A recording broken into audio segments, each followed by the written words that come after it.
지난 10일 서울 송파구의 주택가. 한 남성이 경찰에 체포돼 호송됩니다. 25살 이석준입니다. 이석준은 이날 자신이 스토킹하던 여성의 집에 침입해 흉기를 휘둘렀습니다.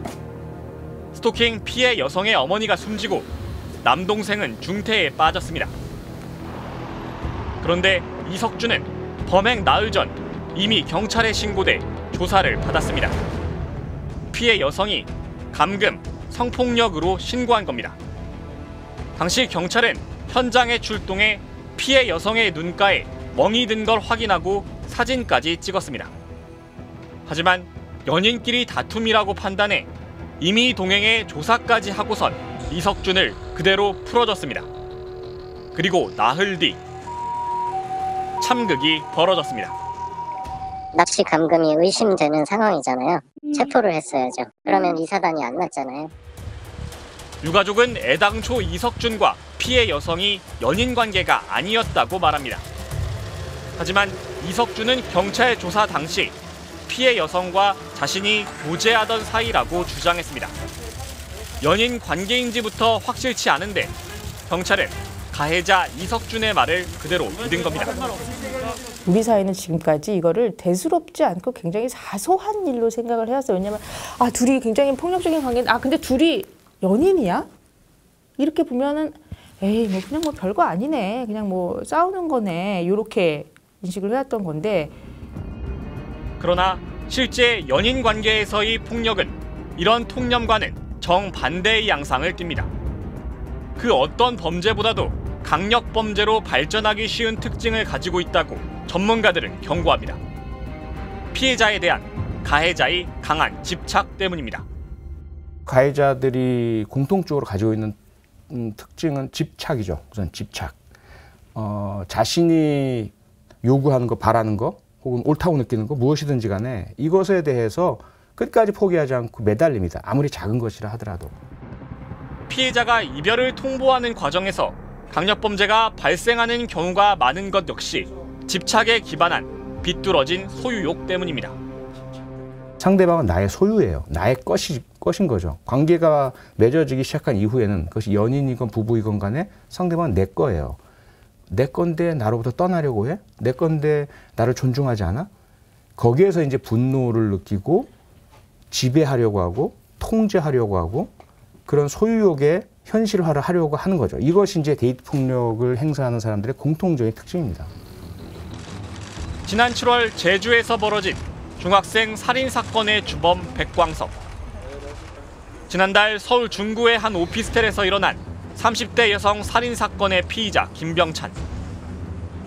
여자친구를 흉기로 찌른 뒤 19층 아파트에서 떨어뜨렸지만 신상이 공개되지 않은 김모 씨. 이들이 피해자나 그의 가족을 죽인 범행 동기는 모두 이별 통보였습니다. 장소 또한 모두 피해자의 집이었습니다. 가해자가 언제나 찾아가는 건 1대1 관계에서 자기가 절대적으로 이 피해자를 복종시킬 수 있는 장소를 찾는 거예요. 그래서 피해자가 언제나 집에 돌아올 수밖에 없는 주거 공간을 끊임없이 배회하고 그 장소에는 돌아올 수밖에 없으니까. 게다가 연인이었기 때문에 가해자가 피해자의 습관과 생활 반경을 꿰고 있어 더 위험합니다. 집 주소와 직장 위치, 차량 번호 같은 개인 정보를 속속들이 알고 있기 때문입니다. 이럴 때 피해자가 할 수 있는 최선의 조치는 경찰의 신변 보호를 요청하는 겁니다. 하지만 경찰의 신변 보호를 받는 중에도 피해자가 목숨을 잃는 일이 반복되고 있습니다. 옛 연인의 집을 찾아가 여성이 없자 그의 중학생 아들을 죽인 백광석. 이때도 피해자 가족은 이미 신변 보호를 요청한 상황이었습니다. 이 사건 이후 경찰은 신변 보호 방식에 개선을 약속했습니다.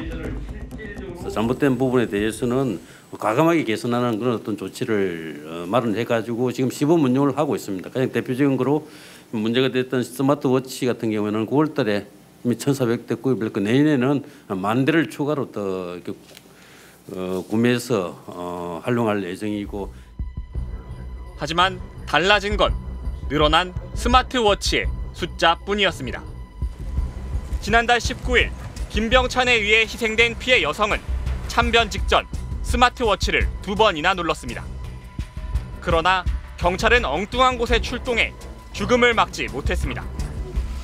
스마트워치를 피해자에게만 지급할 것이 아니라 가해자에게도 휴대를 의무화시켜 위치 추적을 해야 한다는 주장이 나오는 이유입니다. 가해자가 피해자에게 접근하는 시간보다 국가 공권력이 피해자에게 다가서는 순간이 훨씬 빨라야 될 거잖아요. 그 피해자에게 가는 시간이 짧게 만들려면 가해자의 위치를 모르고는 현실적으로 불가능한 거잖아요. 생각해 보세요. 가해자의 위치를 모르면 가해자는 100m 접근 금지니까 100m 앞에 있을 수 있잖아요. 그럼 100m 앞에 있을 때 스마트워치를 누르면 아무리 국가 공권력이 신속하게 출동한다 할지라도 30초 이내에 절대로 출동 못합니다. 신변 보호를 요청한 사람들의 피해가 계속되자 경찰은 가해자의 신병을 조기에 확보하는 걸 주요 내용으로 하는 새 대책을 내놨습니다. 폭행이나 주거 침입이 한 차례라도 발생하는 경우 가해자를 현행범으로 체포하는 게 핵심입니다. 늦었지만 우선 가해자와 피해자의 적극적인 분리 조치부터 강화하겠다고 밝힌 겁니다. 잘못을 저지르는 사람은 발 뻗고 자고 피해자는 내가 피해를 당했음에도 불구하고 그 걱정으로 밤잠을 설치면서 오늘 저녁도 밤을 새울 수 있는 거거든요.